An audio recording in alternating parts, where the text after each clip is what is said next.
कई महीनों से भाजपा के नए राष्ट्रीय अध्यक्ष के नाम को लेकर तरह तरह के कयास लगाए जा रहे थे।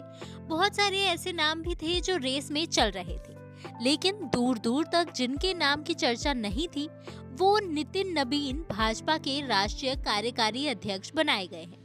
पार्टी के संसदीय बोर्ड ने उनकी नियुक्ति की है। इसके बाद नितिन नबीन को प्रधानमंत्री नरेंद्र मोदी के बधाई संदेश भी आए और भाजपा में एक बहुत बड़े बदलाव का संकेत भी दिया गया।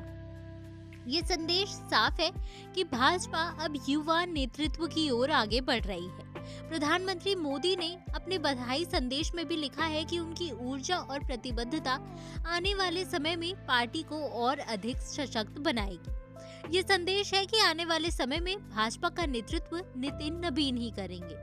जनवरी में मकर संक्रांति के बाद नितिन नबीन औपचारिक रूप से पार्टी के राष्ट्रीय अध्यक्ष चुने जाएंगे और वो जगत प्रकाश नड्डा की जगह ले लेंगे। सिर्फ 2 दशकों में ही भाजपा ने पहले से दूसरी और अब तीसरी पीढ़ी को अवसर दे दिया है। साल 1980 में अपनी स्थापना के बाद भाजपा ने अटल बिहारी वाजपेयी और लाल कृष्ण आडवाणी का नेतृत्व देखा था।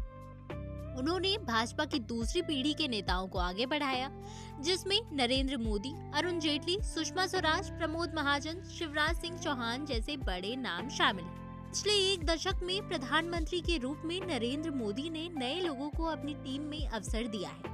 अब भाजपा ने केवल 45 वर्ष के नितिन नबीन की नियुक्ति कर तीसरी पीढ़ी के लिए दरवाजे खोल दिए हैं। नितिन नबीन भाजपा के सबसे युवा राष्ट्रीय कार्यकारी अध्यक्ष हैं। इससे पहले सिर्फ 43 वर्ष की उम्र में अटल बिहारी वाजपेयी साल 1968 में और 45 वर्ष की उम्र में लाल कृष्ण आडवाणी साल 1973 में भारतीय जनसंघ के राष्ट्रीय अध्यक्ष बने थे।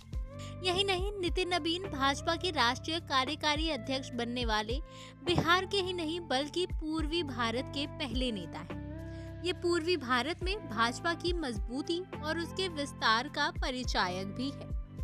नितिन नबीन चाहे उम्र में कम हो, लेकिन संगठन और सरकार में उनका बहुत ज्यादा अनुभव है। उनके पिताजी पटना पश्चिम और अब बांकीपुर सीट से विधायक रहे। पिताजी के असमय निधन के बाद नितिन नबीन ने उनकी विरासत संभाली। साल 2006 में विधानसभा उपचुनाव में वो पहली बार पटना पश्चिम से जीतकर विधानसभा पहुंचे थे।